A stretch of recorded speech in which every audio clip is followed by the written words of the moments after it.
Hello, this is Rebecca, Life with the Fritz, and this is part 6, and I'm starting to read chapter 4. It is a new theory of violence, and this is, again, preventing violence educational. One of the advantages of the theory of violence proposed in this book is that it is capable of explaining two paradoxical facts that would otherwise be difficult to account for. Oops, I forgot to shut the door.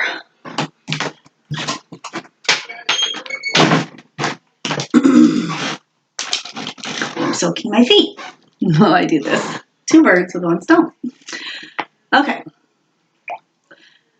Explaining two paradoxical facts that would otherwise be difficult to account for. The first is that while there are correlations between lower social class and case status, youth, and masculine gender on the one hand, and violence on the other, it is clear that most of those who are poor, young, and or male never commit a serious act of violence in their entire lives. This paradoxical finding raises the question, are relative poverty, discrimination on the basis of age and race, and sexual asymmetry causes of violence, or do they merely correlate statistically with some other factor that does cause violence? The theory presented here implies that it is not poverty, racism, sexism, or age discrimination as such that actually causes violence. It is rather that each correlates with violence because each increases the statistical probability that individuals exposed to these social forces will be subjected to intolerable and potentially self-destroying intensities of shame, from which they do not perceive themselves as having any means of rescuing themselves except by violence, preferably towards others, as in homicide, but also towards themselves, as in suicide, when homicide is not perceived as being possible or likely to succeed in reducing the shame to tolerable levels. These pathogenic social forces can be considered risk factors for violence. They increase the risk that the person exposed to them will be subjected to a loading of disrespect that will overwhelm his capacity to find nonviolent means of maintaining his self-respect. These considerations are relevant to the search for means of preventing violence, for they suggest that we look not only for ways to reduce the degree to which people are exposed to those risk factors, but also for ways to identify and augment whatever psychological, social, or even biological protective factors could neutralize the risk factors. The second fact that this theory can explain is that some people who are not poor, young, male, or members of minority groups do commit serious violence. Clearly, therefore, some other factor must also be capable of causing violence. Thus, not only are poverty, racism, and the other risk factors not sufficient to cause violence, they are also not necessary. The theory presented here can be summarized in the proposition that the cause of violence is not, for example, poverty as such, but rather there is a correlation between poverty and violence because both are correlated statistically, but only statistically, with the real cause of violence, which is overwhelming and otherwise inescapable and ineradicable shame. 2 corollaries follow. 1. Any of the other means, in addition to class, caste, and age stratification and sexual asymmetry, by which people can be exposed to overwhelming and inescapable shame, and there are many, can also cause violence. 2. Any factor that reduces the shame-inducing effect of, say, relative poverty, unemployment, lower caste status, youth, or male gender can protect the person from being overwhelmed by shame and can hence reduce the probability that he will resort to violence. So if you're a very poor person and you're experiencing feelings of shame and somebody comes along and they say, I can identify with you and what you're feeling is understandable, and your self-worth, you're a wonderful person, even if you're poor. Your self-worth shouldn't have to depend on the money that you are not bringing in. Like if somebody comes along and lets that person know that they care, then they can help lower the risk factor that person will end up being violent in some way, shape, or form.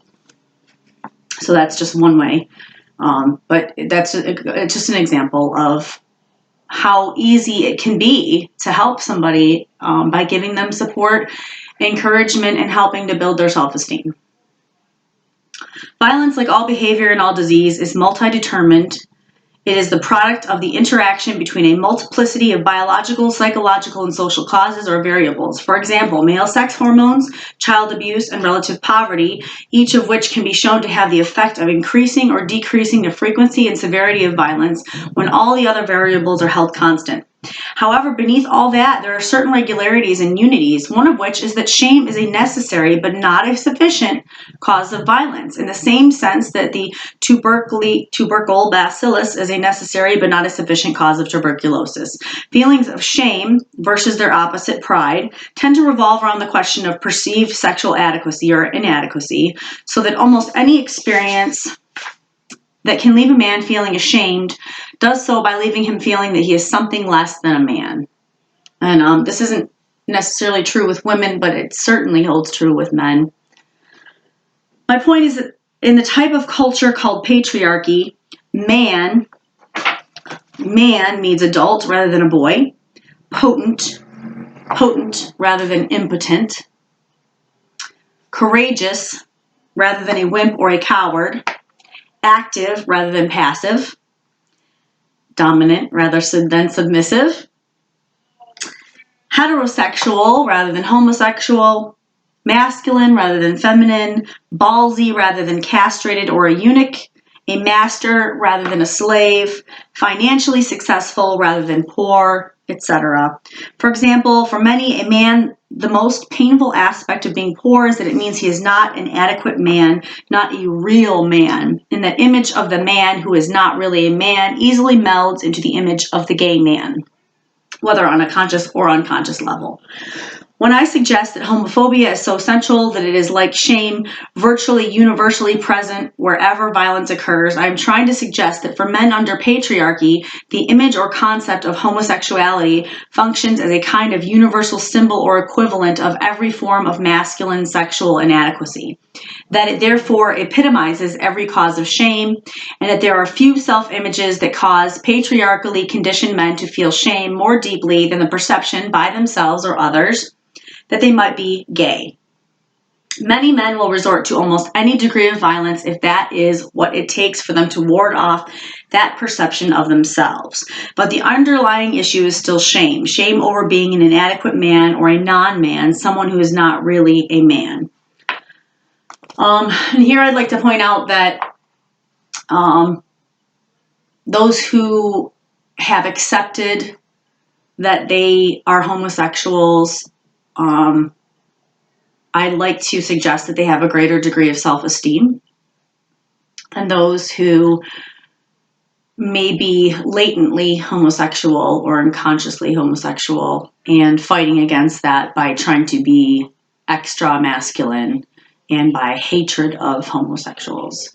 So, I believe that's the reason why a person can be open and honest with their sexual orientation is because they have the self-esteem that's required in order to have that openness and that honesty and to actually live their lives without feeling like they have to hide who they really are. So those are very brave people, and there are a lot of them coming out in our society, and I applaud them.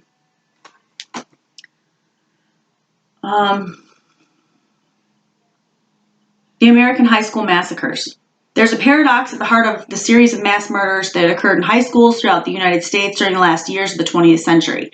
These massacres puzzled many people and were difficult for many theories of violence to explain because the perpetrators were middle class or even very affluent white youths. They were neither poor nor black. It is true that they possessed two risk factors, namely being young and male, which is statistically true of most violence, but they violated the statistical generalization that direct interpersonal violence toward others is most common among those who are of lower class and caste status. So why did they commit such horrific violence? The answer is clear given the points made earlier. They felt overwhelmingly humiliated by being cast in an inferior role. In every single case, the high school mass murderers are described or described themselves as feeling shamed by being rejected, ostracized, taunted, teased, mocked, ridiculed, bullied, insulted, disrespected, and or publicly accused of possessing traits that they found shameful, such as homosexuality. For the sake of brevity, I will mention details from only 2 of these mass murders. I was personally involved in one of them after the lawyer of one of the perpetrators contacted me because his client walked right out of my book, Violence. The other is the Littleton, Colorado tragedy. Quotations from the diaries, videotapes, and websites of the perpetrators were later published. But I would emphasize that the same principles apply to all of them to the extent that details of each that have been made publicly available. And I would add here that mental illness also plays into acts of violence, which sometimes, as he mentioned earlier in the book, is aggravated by societal factors. So, because some of these shooters were on medications or had recently come off of medications, and they had mental health issues. And that's the only reason I mention it, because the homosexual aspect and the shame is one factor, but mental health also can be as well. Which is why we need universal health care, because it's easier to prevent things from happening than it is to do damage control. And our country seems to be very much about, oh, well, we'll cross that bridge when we come to it, or we'll figure out that when the damage occurs. No. And you know, over time, you can see how that mentality has destroyed our country and is continuing to destroy our country. Okay, 2 other facts about these mass murders are also worth noticing. The first is that they were highly unusual. For the vast majority of American teenagers, the safest places in the community are their schools, where lethal violence is much rarer than on the city streets or even in their homes. The second is that the main reason these highly unusual and atypical events receive so much attention in the mass media is because they were so atypical in another respect. They involve white, middle-class youngsters. Black teenagers have been killing each other at incomparably higher rates for decades, 7 to 10 times as often. But the media have, for the most part, devoted little or no soul searching to this violence. Rather, it is tended to be taken for granted as just what those people do. Fucking assholes for saying that or thinking that. Or treated as if it were as unavoidable a characteristic of their nature as, say, monsoons are of the South China Sea. As if it's some genetic predisposition, which is a load of fucking crap, because everybody is a human being and should be treated as such. But let a white middle-class child kill his classmates, and suddenly we perceive the decline of the West all over again. These distortions in popular perceptions of violence in America are important not only in themselves, however, but also because the very fact that these distortions exist and are so widespread in our culture specifically, and in our media, can help us to understand the atypical violence of the white middle-class students themselves, as I will attempt to show. And right now I'm going to add a little opinion of my own, which is that in Littleton, Colorado, the biggest industry in Littleton is the mass production of nuclear weapons. And everybody knows it. Everybody, that is their subsistence there. And I think it really, on a collective level, and an unconscious collective level of humanity, reinforces the propensity for violence and the ideology that violence is the answer, because all of these people were profiting off of, clearly the destruction of humanity in other parts of the globe. And what you do to others, you're doing to yourself ultimately. And I think that this tragedy manifested partially as a result of that collective ideology, whether conscious or unconscious. Again,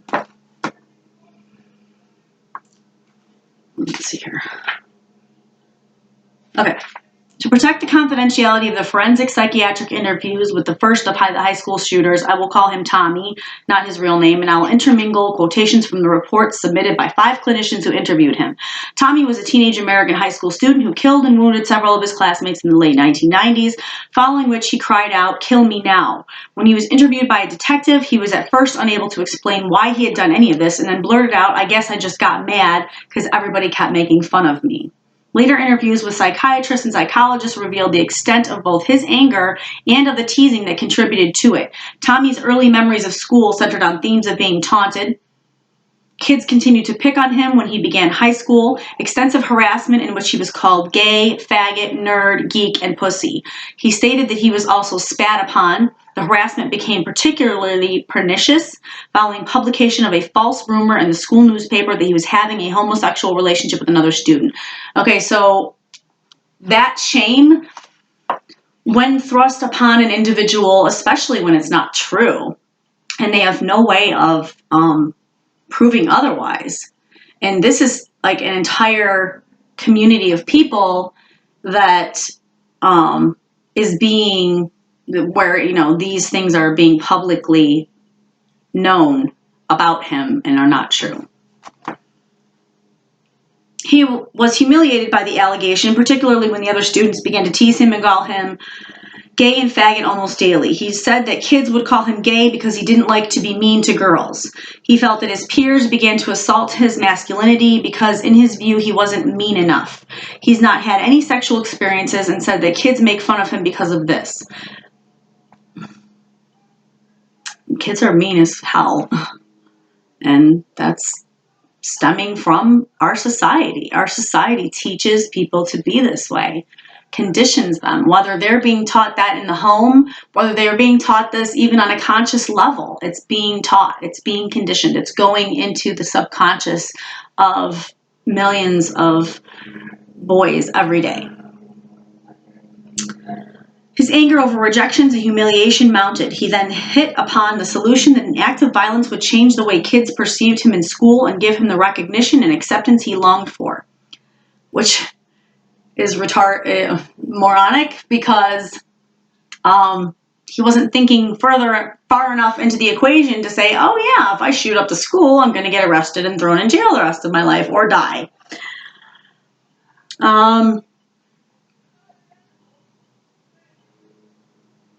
He found the idea of shooting students and taking over the school compelling. He imagined that he would gain the respect and awe, if not admiration, of other students. No one would tease him or humiliate him again. He said what he really wanted was more respect from the kids. He repeatedly said that at the time of the shooting, the thought which kept running through his mind was, you've got to do this for yourself. There's probably no better indication of the subjective distress Tommy experienced before the shooting than the statement he made that prison would be better than what he was going through.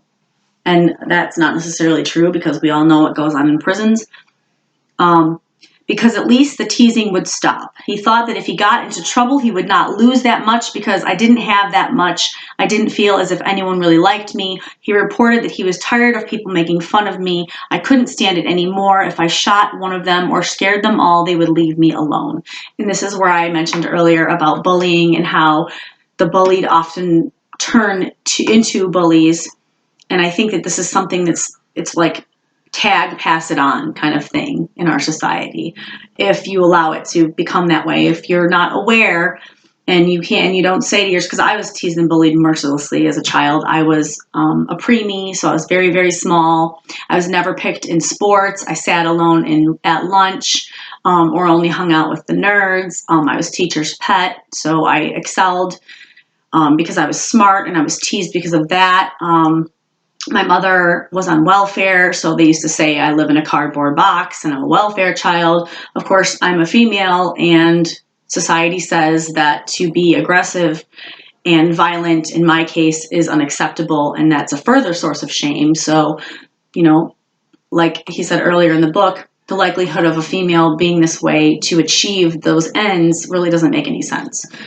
But for boys, it becomes a very real possibility and option. When he actually brought his guns to school, a friend of his was so impressed, he said, "You got the biggest balls here." He felt he could not change his mind because the boys would laugh at him for bringing the guns if he did not go ahead with the plans to use them.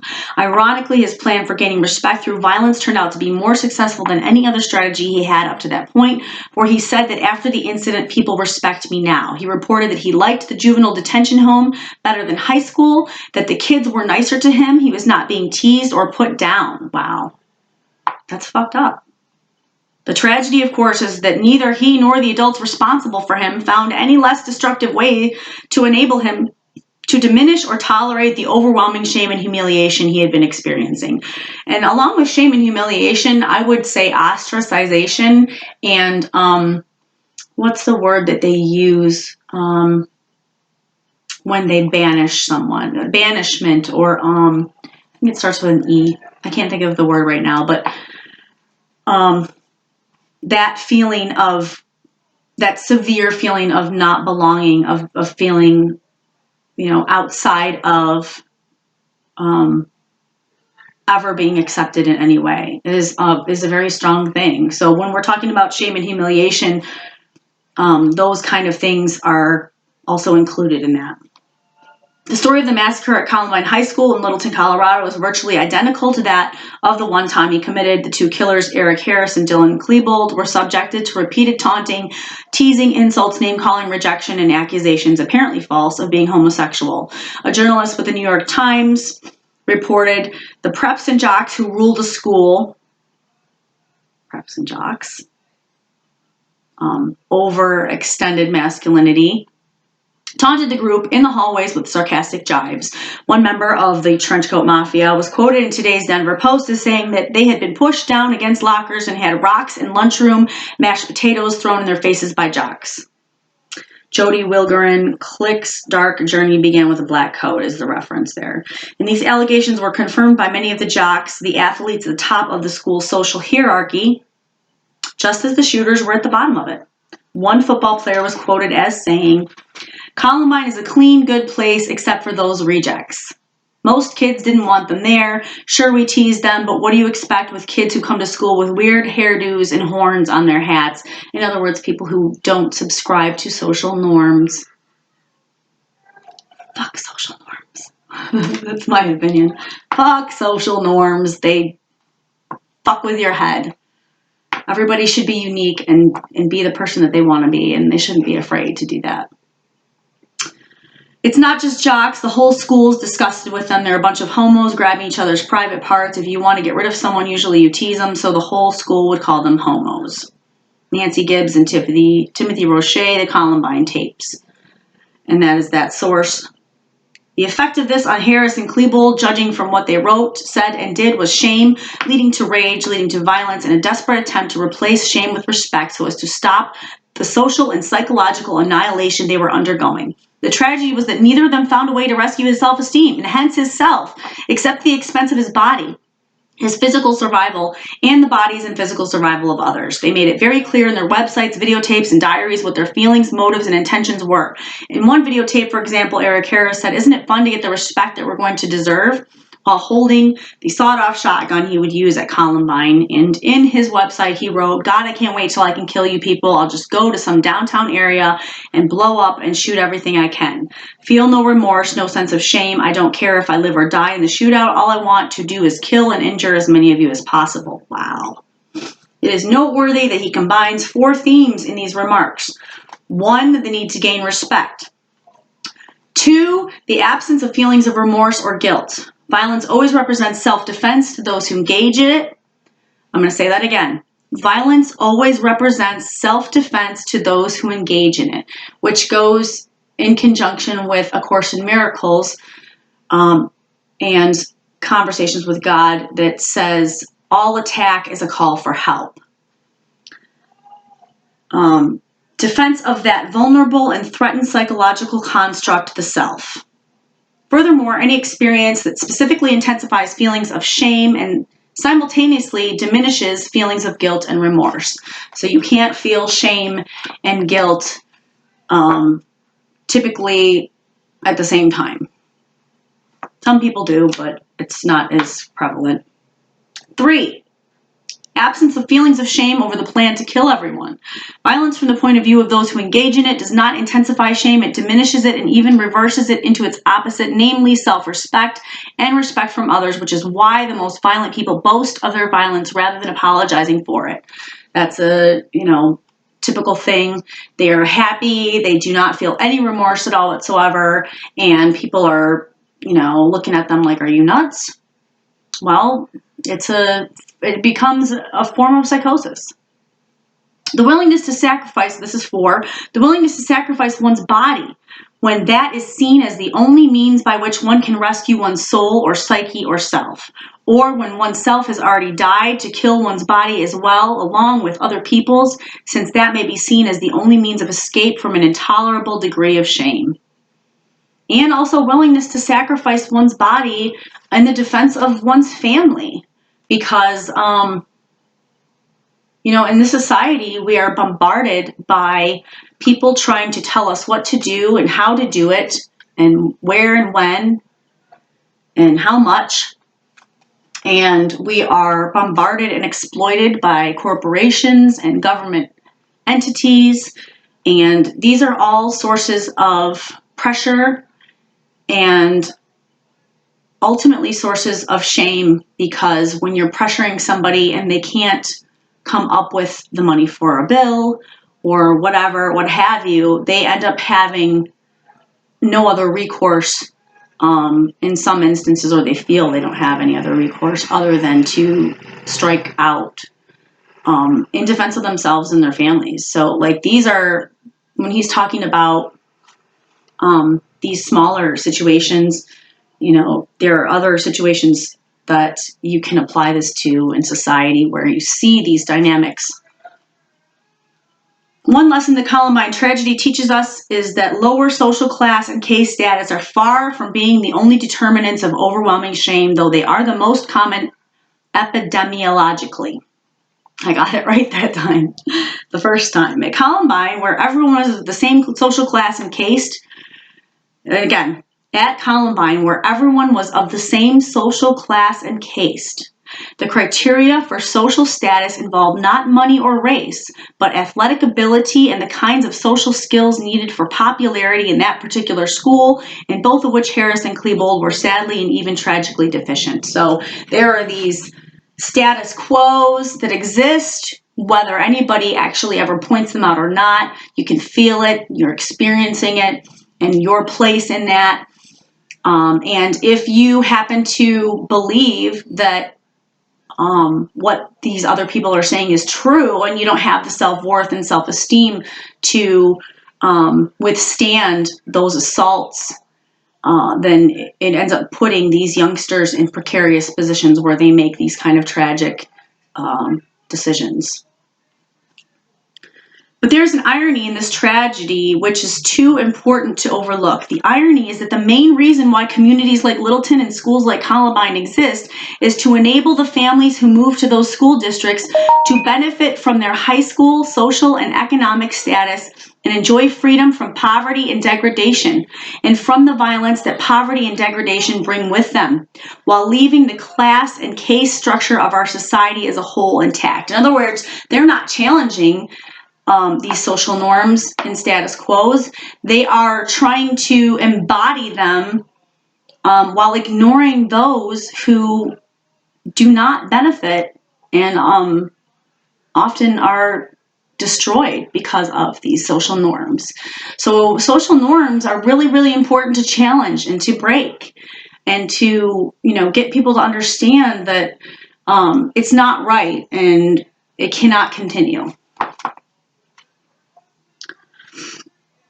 They are rescuing themselves at the expense of those who are poor and or colored, and in effect abandoning them to these war zones of almost unlimited violence, the inner city ghettos into which the underclass is segregated in the American version of apartheid. And this is so very true. I live in the middle of Detroit because I trust my neighbors in the ghetto, in the hood, more than I trust our governmental entities who condition and hold these societal structures in place, which is the basis of white supremacy, superiority based on ...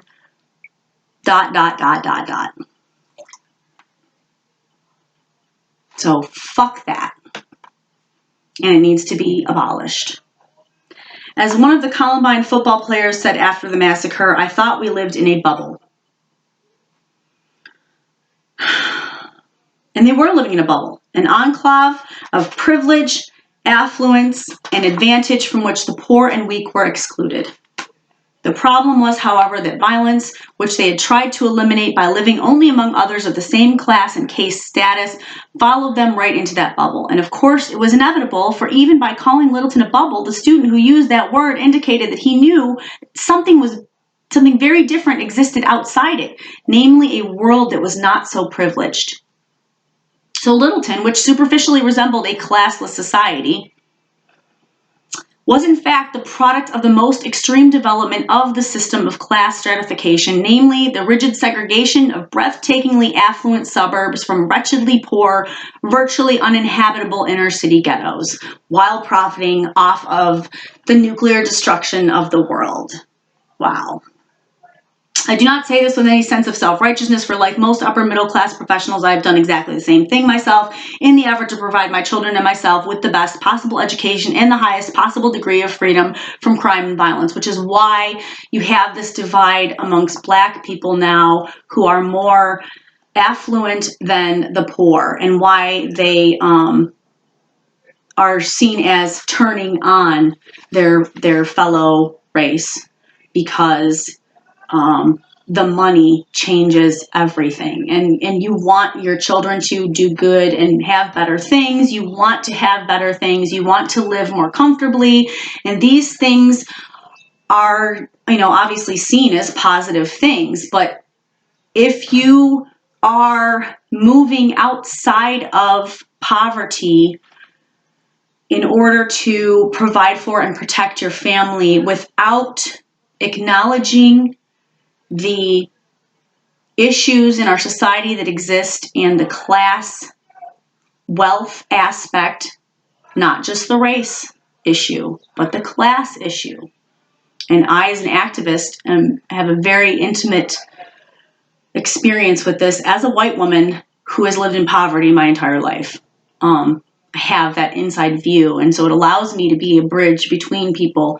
And so this separation by class is a huge thing, and it's going to continue to be a huge thing until people realize that and accept and acknowledge and try to work towards equality in wealth, not only in race, but in wealth. I mean, these things are hand in hand. They're inextricably linked, because our society is a capitalistic society, and has been built on the backs of other people and taking advantage of other people. And getting over on other people. And you can't teach somebody that this is how you get by in society and then complain when they use the very tools that you've conditioned into them through society.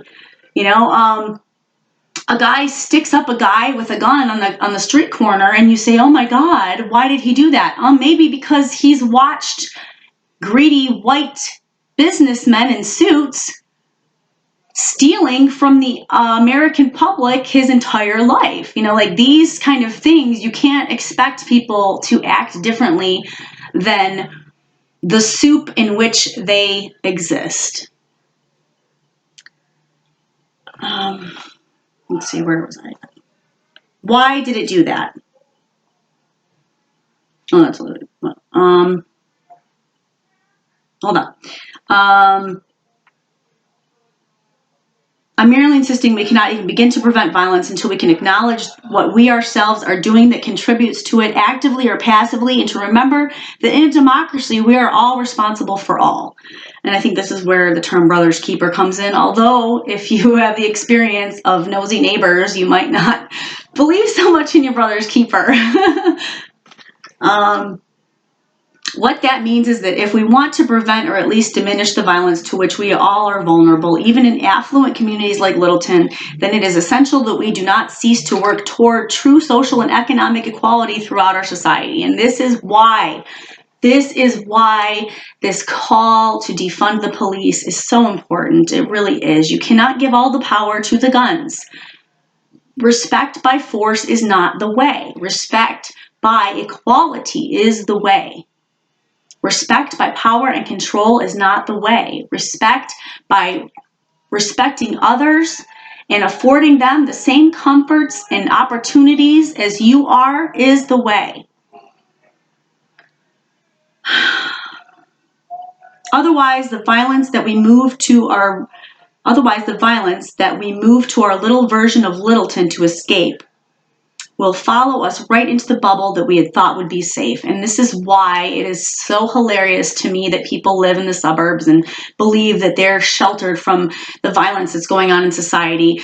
Black people in the hood might be on the front lines, but guess what?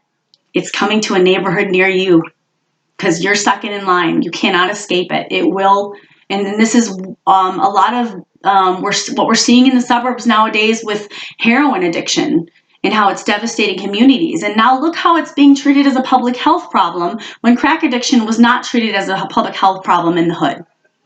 These kind of disparities and injustices and disenfranchisement are what is fueling the issues that are going on in our society today. And that's why it's so important that we alleviate them as soon as possible, because there is no peace and comfort and safety without it. And you cannot just march a bunch of cops with military gear and National Guard and guys with big, huge guns into every community demanding that they just shut the fuck up, and that they not protest and they not retaliate against blatant disrespect of their community and their race.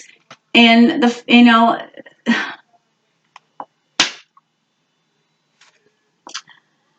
I digress. Okay. For what Littleton did was to reproduce the very status hierarchy that it was meant as an escape from, albeit one that was governed by different criteria. So you can't just pick up and make your own little world and expect that these issues are not going to follow you in when you're not addressing the root causes of the issues that you were trying to escape from to begin with, okay?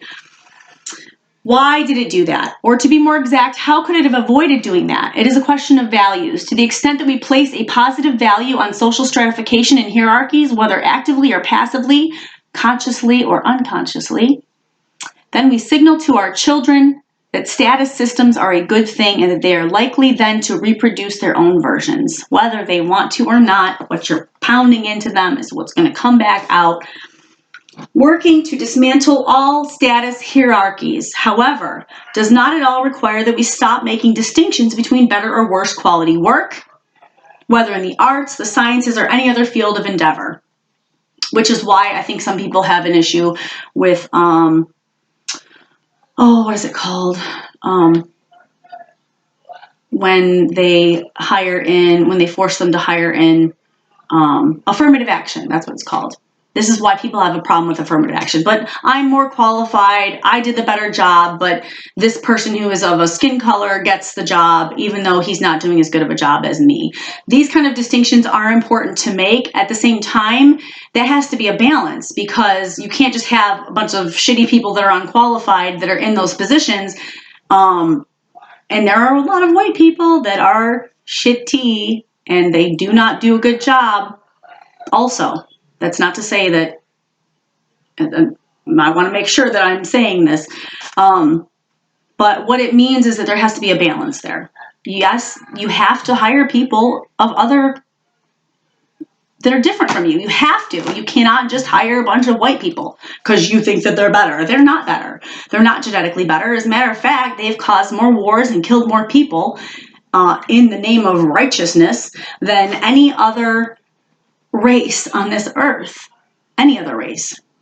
So it's important to self-examine and to examine where you're coming from and to really see this bigger picture. We have to recognize that the only basis on which we can live with each other without violence is one of mutual respect, human respect. A respect that is so deep and unconditional that is not dependent on achievement or behavior, but is respect for human dignity, for the inviolability of the human soul and personality, and a determination not to subject anyone to any shame that is not an unavoidable consequence of the fact that we are all imperfect and therefore will all inevitably and appropriately suffer the narcissistic wound of acknowledging our own imperfections. Nobody's perfect. Nobody is genetically superior either. Finally, it's important to remember Malcolm X's insight that no one can give someone else self-esteem or self-respect. People can only acquire that for themselves through their own achievements and way of life, this is an interesting dichotomy, because I went to a parenting class many years ago, and the lady was talking about building self-esteem in children. And, we got to the point where we started talking about, well, what if your parents didn't give you that? How do you get that? So she started saying through sports, and I said, okay, but these are things that other people have to applaud you for. Woohoo, you got you know what I mean? So it is, it's an irony, but also self-esteem is not just obtained for oneself through skills and abilities that other people can applaud. It is your own,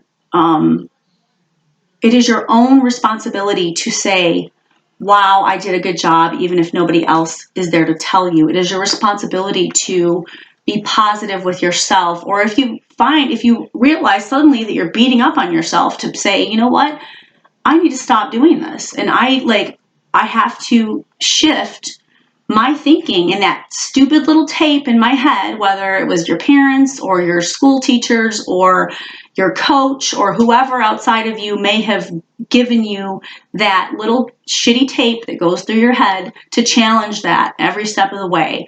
And to also, you need to be bringing an energy from sources that do not require that you're stealing energy from other people. I haven't done any videos yet on human energy, but there are ways, reading books, watching inspirational movies, looking for inspirational phrases, study, research, and emulation of role models,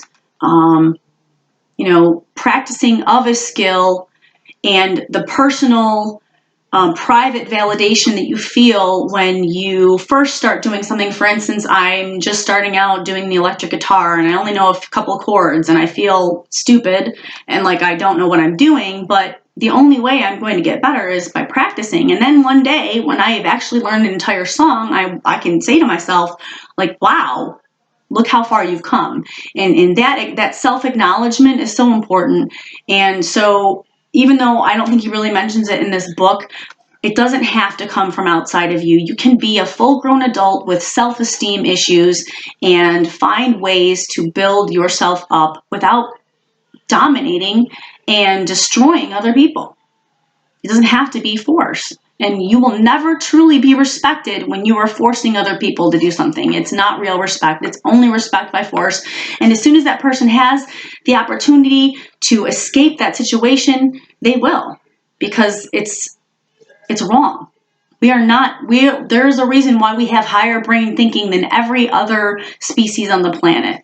And that is because we have the capacity to be different than animals, and to not be ruthless, and to be peaceful. And the very fabric of our humanity includes cooperation. And that's what all of nature really is based on. And people get it twisted because somebody took one line out of a book by Darwin and twisted it into this one little phrase, survival of the fittest. And we actually are cooperative, and all of life is cooperative. Otherwise, none of this would exist this far. So,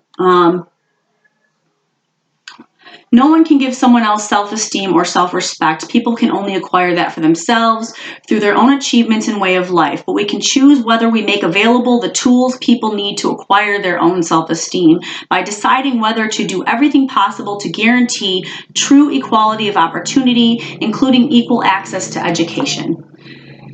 And that's so important. There is only so much that you can do on your own to uplift yourself and give and build your self-esteem. There are times when my building of my own self-esteem hasn't worked, and I'm sitting here thinking, like, the old things that used to work, why aren't they working anymore? And it's because I don't have any economic advantages. I don't have a license, because every time I try to drive to go get the money, they punish me more by ticketing me because all they are is greedy fucks who care about getting money. So I never have the license, I never have the money, I'm consistently living in poverty, and I literally had to squat in my house in order to obtain the deed to it. That is how I got my home, was because my family and I were homeless.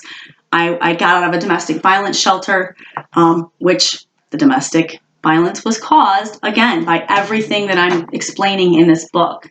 These pressures of society that you cannot escape, they're pervasive in personal relationships regarding money, employment, pride, and they cause issues that end up snowballing and causing a domino effect in your life. So at any rate, I took over this house and I still live in poverty. I'm still struggling to keep employment and raise myself up in the society and have the things I need for my children, because there are no opportunities for that advancement. They don't have a program for somebody like me who could get traffic tickets wiped. You know, they say, oh, amnesty at the 36th District Court if you have a pocket full of money. Well, when do I ever have a pocket full of money? Because I never saw any stimulus from Trump's shit, because I didn't file taxes the last 2 years. Or when I did file, it was too late. You know, like, I digress. Thus, it is not enough to provide schools like Columbine High only for the children of the affluent white upper middle class. It is just as essential to provide schools of equal quality for every child everywhere, for failure to do so sends a message to all of our children, both those in the ghetto and those in the Columbines of the world. This message is that creating status hierarchies that expose those at the bottom to soul-destroying, violence-provoking intensities of humiliation is acceptable human behavior, and it is not. It is not. Every single person on this earth, on this planet, deserves the same respect and opportunity as anybody else. And the fact that that is not happening is the reason for all of the violence.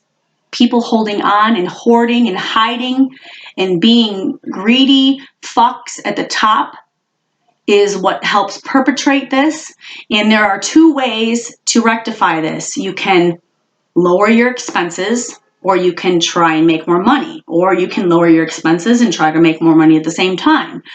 When you have neither of those options available, or when you've exhausted all manner in which to do those things, that's when things start to get really dicey. Unemployment. This theory of violence can also explain why there is no one-to-one relationship between unemployment and violence, even though there is in general a statistical correlation between the two. For example, if unemployment is among the causes of violence, why was the murder rate 10 times higher in the United States than in the United Kingdom and the rest of Western Europe during the 1980s and most of the 90s, when the unemployment rate was 2 or 3 times as high in the UK and Europe as it was in the US? The answer, of course, is that it is not unemployment as such that causes violence. What causes violence, rather, is the loss of self-esteem and feelings of self-worth. The blow, especially to one's sense of adequacy as a man. Men are, after all, expected to be the breadwinners and to bring home the bacon. In all patriarchal cultures, and the shame brought on by rejection and enforced passivity and dependency, which can all be precipitated by being fired from one's job. Can be, but are not necessarily. For the psychological meaning of unemployment is shaped both by the psychological strengths and vulnerabilities of the individual, and by the meanings that it is given by the culture in which the individual lives, as embodied and symbolized, for example, by the way in which the society responds economically and in terms of moral value judgments to those who are unemployed. So you don't have a job, therefore you must be lazy or stupid. You can't get hired, so you must be lazy or stupid, or you're not trying hard enough.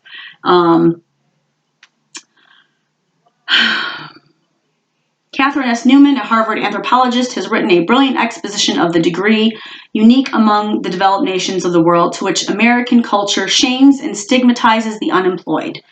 The source is No Shame in My Game, The Working Poor in the Inner City, 1999. As she puts it, Americans have always been committed to the moral maxim that work defines the person. Given our tradition of equating moral value with employment, it stands to reason that the most profound dividing line in our culture is that separating the working person from the unemployed We attribute a whole host of moral virtues to those who have found and kept a job, especially when it comes to the American dream. And you can come here and be and do anything you want. This is this fucking shitty ass lie that people are sold all over the world about what it means to be in America. And they buy it because it's glamorous. It looks like it actually does work.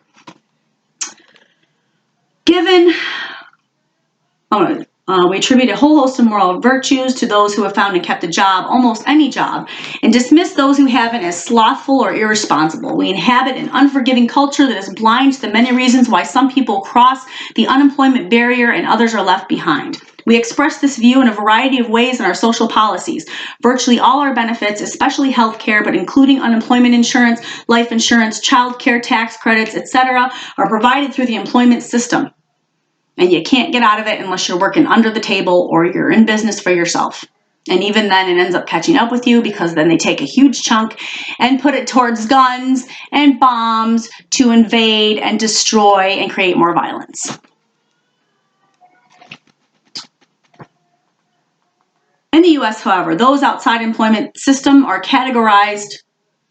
In Western Europe, this is often not the case. Healthcare is provided directly through the tax system and benefits come to people who are political citizens, whether they work or not. In the U.S., however, those outside the employment system are categorized as unworthy and made to feel it by excluding them from these systems of support. And this started with Trump's new law that anybody who doesn't have a child under 5 has to work 80 hours a month in order to get food stamps and Medicaid. Or maybe not the Medicaid, but at least the food stamps. I'm not exactly sure about the rules with that, but it's ridiculous. It is shameful and wrong.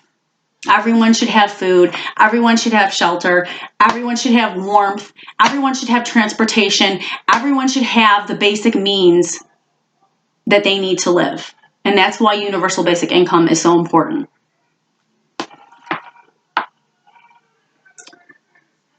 To varying degrees, we take care of the socially excluded by creating stigmatized categories for their benefits, welfare and Medicaid, and inferior grade of health insurance being prime examples.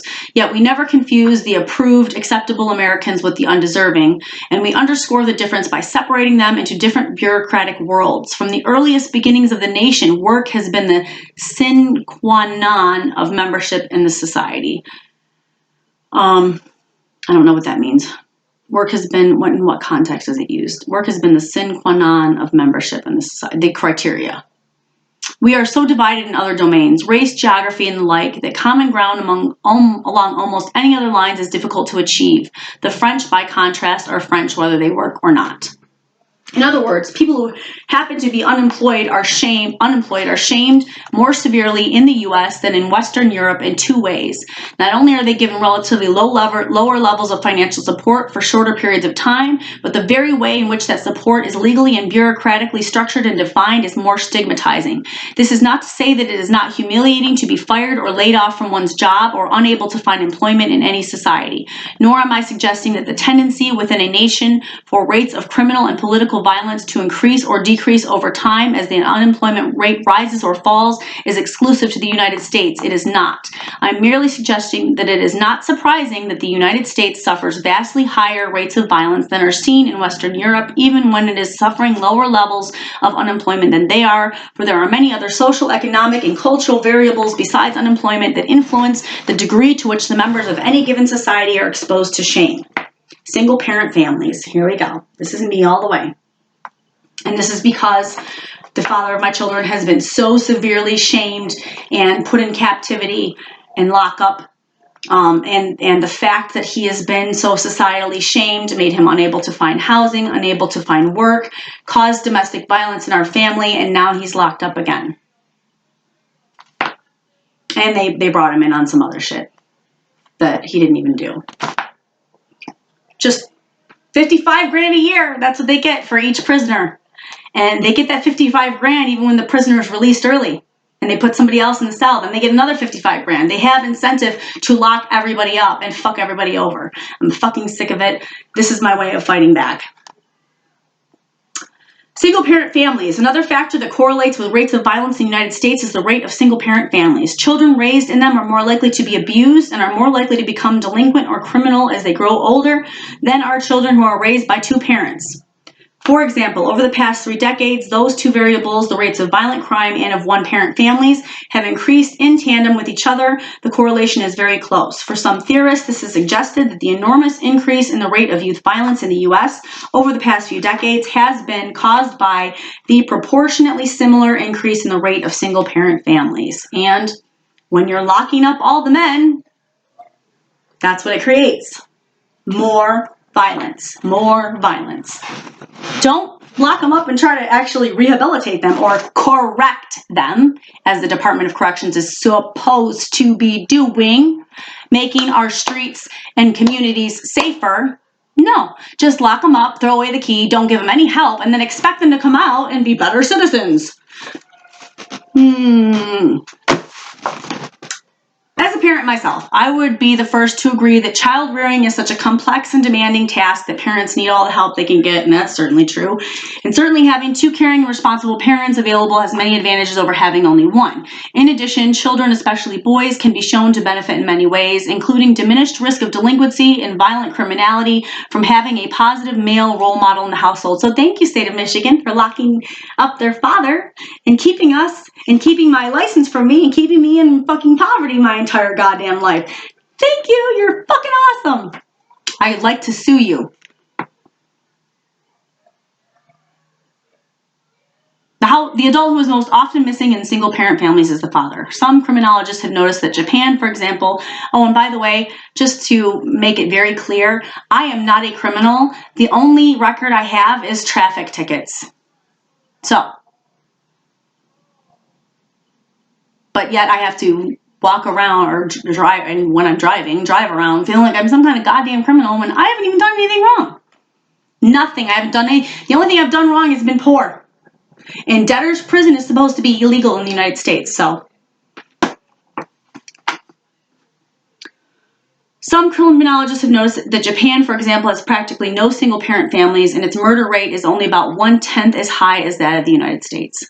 Sweden's rate of one-parent families, however, has grown almost to equal that in the United States, and over the same period, the past few decades, yet Sweden's homicide rate has also been on average only about 1/10 as high as that of the US during that same time. To understand these differences, we should consider another variable, namely the size of the gap between the rich and the poor, which is getting bigger. The middle class is disappearing. Dear middle class, you are disappearing because of these horrible, destructive ways of being, and that is why the criminal justice system needs to be overhauled completely. It needs to be changed. Otherwise, you're just not going to exist anymore. It's going to be the super rich and it's going to be the super poor all at the bottom. And guess what happens then? Guess what? Every single society who ends up like that, guess what happens? It implodes. It ends up falling. You ever heard of the fall of Rome? Study the fall of Rome because it's happening here. This is Babylon.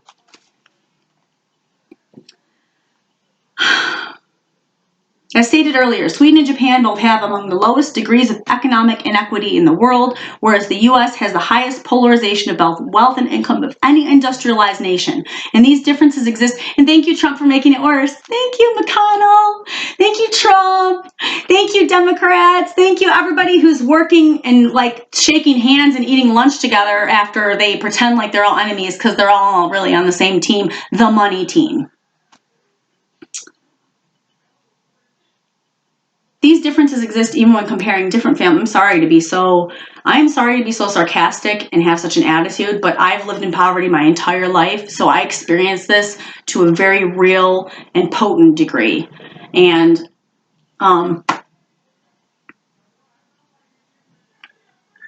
I have fought tooth and nail to get everything I've ever had. And I was taught to earn everything I got. So it took me a long time to get to this point where I'm like, I deserve mine. Let's see. And these differences exist even when comparing different family structures. For example, as Timothy M. Smeeding has shown, the rate of relative poverty is much lower among single-parent families in Sweden than it is among those in the U.S. Even more astonishing, however, is the fact that the rate of relative poverty among single-parent families in Sweden is much lower than it is among two-parent families in the United States. In other words, a single-parent family in Sweden makes more money than a two-parent family, the average two-parent family in the United States. This is because of the system of interest and inflation. They hold the cards, they make the rules, they pull it in and push it out and create housing bubbles and tell you to throw all your retirement into the stock market, and then they crash the market. The shit's got to stop. Wall Street's got to stop. The police have to stop.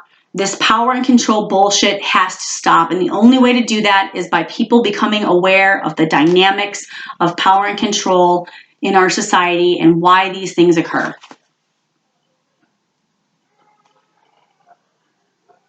Thus, it would seem that however much family structure may influence the rate of violence in a society, the overall social and economic structure of the society, the degree to which it is or is not stratified into highly polarized upper and lower social classes and castes, is a much more powerful determinant of the level of violence.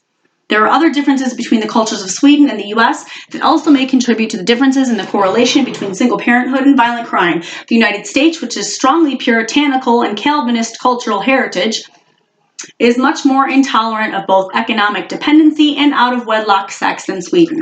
Thus, the main form of welfare support for single-parent families in the U.S., until it was ended a year ago, AFDC, Aid to Families with Dependent Children, was specifically denied to families in which the father or any other man was living with the mother, and they would actually go in and sneak around to try and catch the mothers with the men in the home. This was happening, I guess, all through the 60s and 70s. Indeed, government agents have been known to raid the homes of single mothers with no warning in the middle of the night in order to catch them in bed with a man so they could then deprive them and their children of their welfare benefits. This practice, promulgated by politicians who claimed that they were supporting what they called family values, of course had the effect of destroying whatever family life did exist. This is this ongoing thing in America. We're claiming we want one thing, but then the things that we do actually make that problem worse because why? We can make money off of it. Let's not solve the problem. Let's keep the problem going because it lines our pockets and we can shit on gold toilets and wipe with dollar bills. Fortunately for single mothers in Sweden, the whole society is much more tolerant of people's right to organize their sexual life as they wish, and as a result, many more single mothers are in fact able to raise their children with the help of a man, because they're not all being ostracized and destroyed, and the family unit is not destroyed. Another difference between Sweden and the U.S. is that fewer single mothers in Sweden are actually dependent on welfare than is true in the U.S. The main reason for this is that mothers in Sweden receive much more help from the government in getting an education, including vocational training, more help in finding a job, and access to high-quality free childcare so that mothers can work without leaving their children uncared for. The U.S. system, which claims to be based on opposition to dependency, thus fosters more welfare dependency among single mothers than Sweden's does, largely because it is so much more miserly and punitive with the welfare it does provide. You're going to give me enough that as soon as I start to get my footing, you pull it away? As soon as I make enough money that to compensate for the food stamps, you take the food stamps. So what the fuck am I going to be spending my money on? Not bills and rent and transportation. I'm going to be spending all the money on food because that's the first thing that I need. The fucking system is fucked up, and anybody who doesn't understand that needs to really actually crunch some goddamn numbers, because if you are getting food stamps and you get a job, you are penalized then for getting the job because they start taking the food stamps, and all you have then is the money to pay for the food. You're still homeless, you're still broke, you still got no transportation, and then they wonder why people lie on their taxes and don't report their incomes and like all this other shady shit that they they accuse welfare people of, all welfare people of doing, or whatever, spending it on drugs and shit, which typically there's more people in our Congress that are snorting cocaine and doing fucking illicit drugs than there are welfare recipients, and they've actually proven that via testing. with the welfare recipients that like it's such a small percentage. It doesn't even make sense to test them to try to take their benefits because they're not doing that. Most people who are that junked out don't even have an ID to be able to get assistance. And I know that from personal experience because of my father, unfortunately.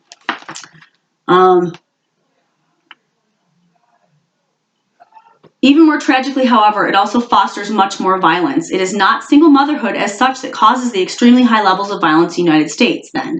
It is the intense degree of shaming and pressure, societal pressure, financial pressure, to which single mothers and their children are exposed by the punitive, miserly, puritanical elements that still constitute a powerful strain in the culture of the United States.